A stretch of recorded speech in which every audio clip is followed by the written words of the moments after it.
RJ Rohini tax நேயர்களுக்கு வணக்கம். இன்னைக்கு இந்த எபிசோட்ல நம்ம என்ன ஒரு விஷயத்தை பத்தி டிஸ்கஸ் பண்ண போறோம் அப்படின்னு பாத்தீங்கன்னா, கடந்த அக்டோபர் 27 விக்கிரவாண்டியில் இருக்கக்கூடிய வி சாலையில தமிழக வெற்றி கழகத்துடைய முதல் மாநில மாநாடு வெற்றிகரமா நடந்து முடிஞ்சது.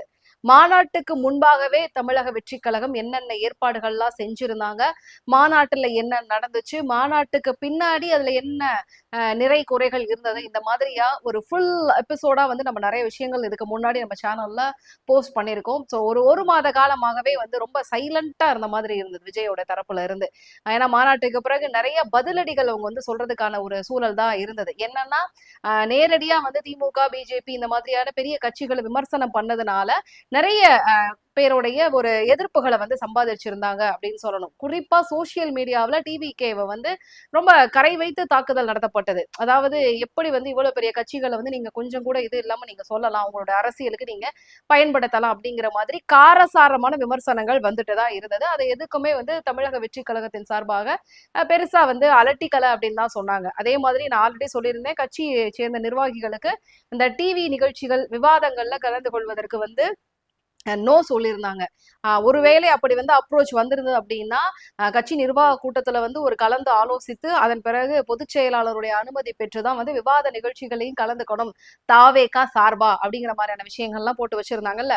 சோ மாநாட்டிற்கு பிறகு கொஞ்ச நாள் இந்த மாதிரியான பிரச்சனைகளுக்கு பதில் சொல்லிக்கிட்டு இருந்த தமிழக வெற்றி கழகம் இப்போ ஒரு விஷயத்த பண்ணியிருக்காங்க. என்ன அப்படின்னா, சென்னை ஈசிஆர்ல இருக்கக்கூடிய பனையூர் விஜய் அவர்களுடைய கட்சி அலுவலகம் அப்படிங்கிறது உங்க எல்லாருக்குமே தெரியும். அந்த பனையூர் கட்சி அலுவலக ஆபீஸ்ல விக்கிரவாண்டி வி சாலையில தன்னுடைய மாநாட்டை நடத்துறதுக்கு நிலத்தை வழங்கிய விவசாயிகளை நேரில் வரவழைத்து அவங்க அத்தனை பேருக்கு வந்து பாத்தீங்கன்னா மதிய விருந்து வந்து வச்சிருக்கிறாரு விஜய் அவர்கள். இந்த விருந்துல வந்து சைவ உணவு தான் வந்து பரிமாறி இருக்கிறாங்க. அதே மாதிரி விவசாயிகளுக்கு வந்துட்டு போறதுக்கான போக்குவரத்து ஏற்பாடுகளை பண்ணி கொடுத்திருக்கிறாங்க.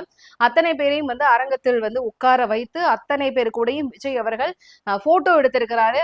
இந்த போட்டோ செஷன் நடத்துறதுக்கு முன்பாக உங்களுக்கு லேண்ட் வந்து நாங்க வாங்கின மாதிரியே பத்திரமா திரும்பி வந்துடுச்சா, எந்த குறையும் இல்லையே அப்படிங்கறத கேட்டு தெரிஞ்சிருக்கிறாரு.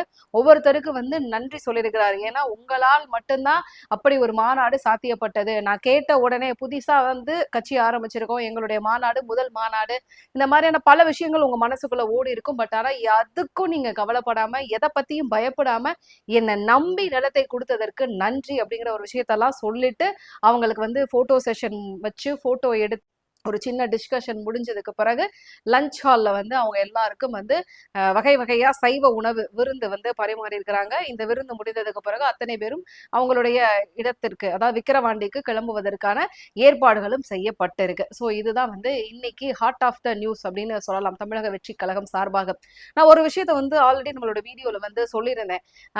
அக்ரிமெண்ட் போட்டப்பவே வந்து தமிழக வெற்றி கழகம் என்ன சொல்லியிருந்தாங்கன்னா, எப்படி நிலத்தை வாங்குறோமோ அதே மாதிரி திருப்பி கொடுக்கறது தான் எங்களுடைய பணி, கண்டிப்பா அதை வந்து நாங்க பண்ணுவோம் அப்படின்னு ஒரு உறுதி வந்து கொடுத்திருந்தாங்க. மாநாடு முடிந்து இத்தனை நாட்களுக்கு பிறகும் கூட அதான் வேலை முடிஞ்சிச்சே எல்லாத்தையும் அவங்க பார்த்துப்பாங்க அப்படிங்கிற மாதிரி இல்லாம சொன்ன வாக்கை காப்பாற்றணும் அப்படிங்கிறதுக்காக தமிழக வெற்றி கழகம் சார்பாக அங்க வந்து பணிக்கு ஆட்களை வைத்து நிலத்தை சுத்தப்படுத்தி எப்படி வந்து அப்படி கொடுத்தாங்களோ அதே மாதிரியே அவங்களுக்கே வந்து நம்ம லேண்டா இது இவ்வளவு நீட்டா இருக்கே அப்படிங்கிற மாதிரி தான் கொடுக்கணும் அப்படிங்கிற முனைப்புலதான் வந்து இவ்வளவு நாளும் அதற்கான வேலைகளை வந்து நடத்தி முடிச்சிருக்கிறாங்க. மாநாடு முடிந்ததுக்கு பிறகு இருக்கக்கூடிய அந்த கம்புகள் கொடிகள் அதுக்கப்புறம் அங்க சேர்ந்த குப்பைகள் எல்லா விஷயங்களையும் கம்ப்ளீட்டா கிளீன் பண்ணி அப்புறப்படுத்தி அதை வந்து பெர்ஃபெக்டா முடிச்சிருக்கிறாங்க. இந்த ஒரு விஷயமும் வந்து பாத்தீங்கன்னா தாவேகாவிற்கு ஒரு மிகப்பெரிய வெற்றி படிக்கான ஒரு முதல் படியா தான் வந்து மக்கள் பாக்குறாங்க. ஏன்னா மாநாட்டை முடிச்சதோட நம்ம வேலை முடிச்சு அதுக்கப்புறம் அந்த கலட்டுறது பிரிக்கிறது எல்லா வேலையும் கான்ட்ராக்டர் பார்த்துப்பாரு, அது அவரோட வேலை தான் அப்படின்னு சொல்லிட்டு எல்லா கட்சிகளும் கிளம்பிடுவாங்க. ஆனா இப்ப வரைக்கும் அந்த இடம் வந்து பெர்ஃபெக்டா கிளீன் ஆச்சா அப்படிங்கிறத பொதுச் செயலாளர் புசி ஆனந்த் அவர்களை நேரில் அனுப்பி அந்த இடத்த வந்து பார்வையிட்ட பிறகு அங்க இருந்து அவருக்கு வந்து வாட்ஸ்அப் வீடியோ கால் மூலமா விஜய் அவர்கள் பேசியிருக்கிறார், எல்லாம் கிளீனா இருக்கா அப்படிங்கிறத ஒரு தடவை வந்து அவரும் பார்த்து தெரிஞ்சதுக்கு பிறகுதான் ஓகே சொன்ன வார்த்தையை காப்பாத்திட்டோம் அப்படிங்கிற ஒரு முடிவுக்கு வந்து விவசாயிகள் நிலத்தை வந்து வாங்குறப்பவே சொல்லியிருந்தேன். கிட்டத்தட்ட 290 ஏக்கர் நிலப்பரப்பு, 100க்கும் மேற்பட்ட விவசாயிகள் நில உரிமையாளர்களா இருந்தாங்க. அவங்க கிட்ட நிலத்தை வந்து வாடகை 10,000 வீதம் வந்து தாவேகா வந்து புக் பண்ணியிருந்தாங்க. அதே மாதிரி அந்த பணம் மொத்தத்தையும் மாநாடு நடக்கிறதுக்கு முன்பாகவே செட்டில் பண்ணிட்டாங்க அப்படிங்கிற ஒரு தகவல் சொல்லியிருந்தேன். இப்ப மாநாடு முடிந்து சரி நிலத்தை பத்திரமா கொடுத்துட்டாங்க, அதோட நமக்கு அவங்களுக்கும் தாவேகாவுக்கு என்ன தொடர்பு இருக்க போகுது அப்படிங்கிற மாதிரி மனநிலையில தான் அந்த நில உரிமையாளர்கள் எல்லாருமே இருந்தாங்க. ஆனா அவங்க எல்லாருக்குமே இப்படி ஒரு அழைப்பு வந்தது பயங்கரமான சர்ப்ரைஸ். என்னங்க எல்லாரும் வாங்குவாங்க போவாங்க, பல நேரங்கள்ல பண பிரச்சனை கூட நடந்திருக்கு, இந்த மனுஷன் யாருங்க எல்லாம் பர்ஃபெக்டா முடிச்சிட்டோங்க அப்படின்ற வாக்குறுதிக்கு ஏத்த மாதிரி எல்லாத்தையும் கொடுத்துட்டு எங்களை கூப்பிட்டு வச்சு விருந்து கொடுத்து மோதிரம் கொடுத்து அதே மாதிரி போட்டோக்கு வந்து போஸ் கொடுத்து எல்லாம் ஓகே தானே இப்படி எல்லா விஷயத்தையும் கேட்கிறாரு அப்படின்னு சொல்லிட்டு வந்திருந்த பல விவசாயிகள் வந்து நெகிழ்ந்து போயிருக்கிறாங்க. சோ விஜய் அவர்களுக்கு இதுவே வந்து பாத்தீங்கன்னா அரசியல் கட்டத்தில் வந்து அவருக்கு பாசிட்டிவான எல்லா அப்ரோச்சஸும் வந்து சரியா நடக்குது அப்படிங்கிறதுக்கான ஒரு நகர்வாதான் மக்கள் பாக்குறாங்க. இன்னொரு விஷயம் என்னன்னு பாத்தீங்கன்னா மாநாடு நடந்து முடிந்த கையோடு தினமும் 1000 2000 வரை உறுப்பினர்கள் வந்து சேர்க்கை நடைபெற்று கொண்டிருக்கு அப்படிங்கிற ஒரு தகவல் வந்து சொல்லியிருக்கிறாங்க. தினம் தினம் உறுப்பினர் சேர்க்கை வந்து எங்களை வந்து நாங்க கட்சியில இணைச்சுக்கிறோம் அப்படின்னு நிறைய இளைஞர்கள் இளைஞர்கள்லாம் வர்றாங்க. சோ அந்த ஒரு விஷயத்தையும் வந்து பொதுச் செயலாளர் புசி ஆனந்த் வந்து ரொம்ப சந்தோஷமா பகிர்ந்திருந்தாரு. இன்னொரு முக்கியமான விஷயத்துக்கு வந்து தமிழக வெற்றி கழகமே வந்து பதில் சொல்லியிருந்தாங்க. என்னன்னா அதிமுகவோட வந்து இவங்க கூட்டணி வச்சுப்பாங்களா அப்படிங்கிற மாதிரி ஒரு மிகப்பெரிய கேள்வி மாநாட்டிற்கு பிறகு அமைஞ்சது. அந்த ஒரு விஷயத்தையும் வந்து கிளாரிஃபை பண்ணியிருக்கிறாங்க. 2026ல என்ன நடந்தாலும் சரி தனிச்சு போட்டியிட்டு எங்களுடைய பெரும்பான்மை எவ்வளவு இருக்கு அப்படிங்கிற பலத்தை பார்க்கணுங்கிறதுதான் எங்களுடைய மோட்டிவ். அது வந்து வெற்றி பெறுது இல்ல கணிசமான ஓட்டு வருது இல்ல படுதோல்வி அடையுது எதுவா இருந்தாலும் தனியாக நின்று போராடி பார்த்துக்கிறோம், அதன் பிறகு எங்களுடைய அரசியல் நிலைப்பாட்டை வந்து நாங்க முடிவு பண்றோம் அப்படின்னு சொல்லியிருக்கிறாங்க. ஸோ ஓப்பனிங்லேயே வந்து யாருடனும் கூட்டணி வைக்காமல் தனித்து 2026 சட்டமன்ற தேர்தலில் தாவேகா வந்து களம் இறங்குகிறது அப்படிங்கிற ஒரு விஷயத்தையும் வந்து கிளாரிஃபை பண்ணிட்டாங்க. இன்னொரு விஷயம் என்னன்னு பாத்தீங்கன்னா தினம் தினம் உறுப்பினர் சேர்க்கையிலையும் வந்து பாசிட்டிவான சில அப்ரோச்சஸ் கிடைக்கிறது. மாநாடு நடத்தி முடிச்சதுக்கு பிறகு அங்க இருக்கிற விஷயங்கள் எல்லாத்துக்குமே வந்து கவனம் எடுத்து அதுல நிறைய குறைகள் என்னென்ன இருக்கு அப்படிங்கிறத சரி செய்ய முயற்சி பண்றது. தினமும் வந்து கட்சி நிர்வாகிகளோட வந்து கலந்து ஆலோசித்து இந்த ஒரு விஷயத்துக்கு வந்து நீங்க இப்படி பண்ணுங்க, அடுத்த கட்ட நடவடிக்கை எப்படி பண்ணுங்க, ஒவ்வொரு விஷயத்தையும் வந்து பார்த்து பார்த்து செய்யறதுங்கிறது தாவேகா கட்சிக்கு வந்து மிகப்பெரிய பலத்தை சேர்த்து இருக்கு அப்படின்னு தான் சொல்லணும். முக்கியமான இன்னொரு விஷயத்தையும் வந்து தவிர்க்கவே முடியாது அப்படின்னு தான் சொல்லணும். ஏன்னா இங்க வந்து செய்தி சேனல்களில் எந்த செய்தி வந்து இடம் பிடிக்கணும் அப்படிங்கிறத நிர்ணயிக்கிறதுக்கு பின்னாடி ஒரு பெரிய இது குழுவே இருக்கு அப்படின்னு தான் சொல்லலாம். ஆனால் மாநாடு டேட்டா அனௌன்ஸ் பண்றதுக்கான நாள்ல இருந்து மாநாடு வேலைகள் தொடங்குறதுக்கு ஒரு 20 நாள் முன்னாடி இருந்தே ஒவ்வொரு நாளும் தாவேகா தரப்பு தொடர்பான செய்தி வந்து செய்தி சேனல்கள்ல இடம் பிடிச்சுக்கிட்டே இருந்தது. இப்ப வரைக்கும் வந்து பாத்தீங்கன்னா ஏதோ ஒரு வகையில் அந்த செய்தியை தவிர்க்கவே முடியாது, தமிழகத்தில் தாவேகாவை தவிர்க்கவே முடியாது அப்படிங்கிறத காட்டும் விதமாகத்தான் தாவேகா தொடர்பான செய்திகள் வந்து பாத்தீங்கன்னா தினந்தோறும் செய்தி சேனல்கள்ல இடம் பிடிச்சிருக்கிறதையும் நம்ம வந்து கண்கூடா பார்க்க முடியுது. தமிழக வெற்றி கழகத்தை பொறுத்தவரை 234 தொகுதிகளுக்கும் தற்காலிக பொறுப்பு நிர்வாகிகளை ஆல்ரெடி அனௌன்ஸ் பண்ணியிருந்தாங்க. இன்னும் ஒரு சில நாட்களில் கட்சி நிர்வாகிகளுக்கான கூட்டம் வந்து சென்னையில நடக்க போறதா ஒரு தகவல் வந்திருக்கு.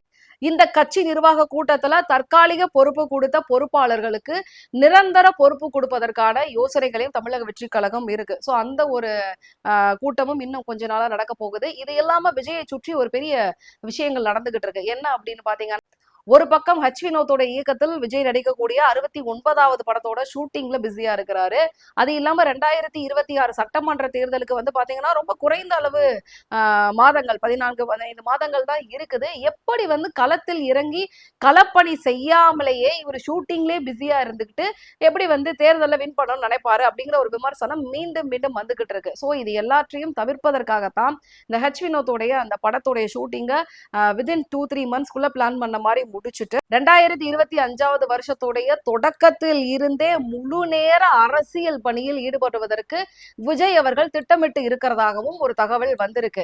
ஏன்னா இந்த 15 மாதங்களுக்குள் வந்து தாவேகா மக்கள் மனசுல அவ்வளவு இடத்தை பிடிச்சிடுமா, தன்னுடைய கட்சி பெயரையும் சரி தன்னுடைய கட்சியுடைய சின்னத்தையும் அறிவிக்க போற சின்னத்தையும் வந்து மக்கள் மனசுல கொண்டு போய் சேர்த்துருவாங்களா, கொள்கைகளை கொண்டு போய் சேர்த்துருவாங்களா, மக்கள் மனசுல நம்பிக்கையை விதைச்சிடுவாங்களா, அந்த நம்பிக்கையை வாக்கா மாற்றுவதற்கான முயற்சி நடக்குமா, சாத்தியமாகுமா அப்படிங்கிற பல கேள்விகள் இருக்கு. அதனாலதான் இந்த படப்பிடிப்புக்கான வேலைகளை வந்து ஃபுல் ஸ்விங்னு சொல்லுவாங்கல்ல, ஒரே ஷெட்யூல்ல முடிச்சுட்டு 2025 இருந்து அரசியல் பணியில் ஈடுபடுவதற்கான ஒரு பெரிய பிளானிங்ல விஜய் அவர்கள் திட்டமிட்டு இருக்கிறார்.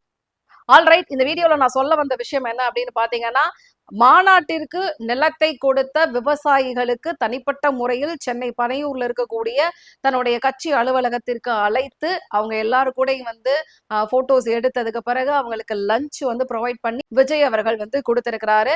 வெளியில வந்த விவசாயிகள் எல்லாருமே வந்து பாத்தீங்கன்னா ரொம்ப ரொம்ப சந்தோஷமா ஒரு விஷயத்த சொல்லிட்டு போயிருக்காங்க. அடிக்கடி விஜய் அவர்கள் மாநாடு நடத்துறாங்க அப்படின்னா எங்களுக்கு ரொம்ப ஹாப்பியா இருக்குங்க. ஏன்னா இதுவரை எந்த கட்சியிலையும் வந்து செய்யாத ஒரு விஷயம், எங்களெல்லாம் வந்து யாருன்னே தெரியாது, கான்ட்ராக்டர்ஸ் தான் வந்து பேசுவாங்க, அங்கேயே இந்த டீலிங் முடிஞ்சிடும். ஆனா ஒரு முறை நேரில் எங்களை கூப்பிட்டு எங்களுக்கு வந்து ஒரு பரிசும் கொடுத்து இந்த மாதிரியான ஒரு விருந்தும் கொடுத்தது வந்து வரலாற்றில் முதல் முறை. அதனால விஜய் அவர்கள் இனிமேல் எப்ப மாநாட்டிற்கு எங்களுடைய நிலத்தை கேட்டாலும் நாங்கள் தருவதற்கு தயாராக இருக்கிறோம் அப்படிங்கிற விஷயத்தையும் விவசாயிகள் சொல்லிட்டு போயிருக்கிறாங்க. ஸோ தாவேகாவுடைய அடுத்த மூவ் என்னவா இருக்க போகுது, அடுத்த மீட்டிங் குறித்த அப்டேட்டுகளோட ஒரு எபிசோட்ல நான் உங்களை மீட் பண்றேன். until then bye from RJ Rohini. மறக்காம சேனலை லைக் பண்ணுங்க, ஷேர் பண்ணுங்க, சப்ஸ்கிரைப் பண்ணுங்க, சப்போர்ட் பண்ணுங்க.